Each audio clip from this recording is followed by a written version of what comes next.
তাহলে এটা কি করে হয়েছে? কোন পোকা করেছে এটা? এটা আসলে একটা গোড়ে পোকা করেছে।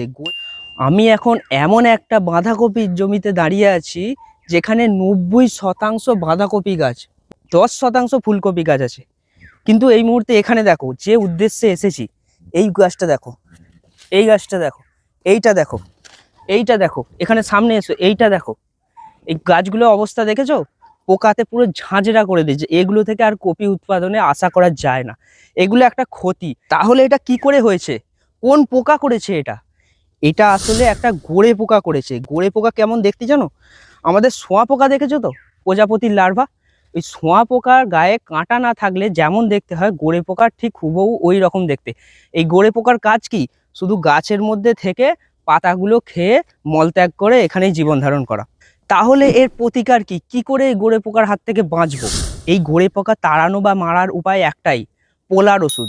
পোলার কীটনাশক 1 লিটার জলে 1 ml গুঁড়ে সেইটাকে কুয়াশার মতো স্প্রে করতে হবে। আর সময়টা হচ্ছে বিকেলবেলা, হয় সকালে নয় বিকালে। কারণ এই দুপুরের সময় গোড়ে পোকাগুলো একদম ভিতরে ঢুকে থাকে, তাদের গায়ে স্প্রে করা জলটা পড়বেই না।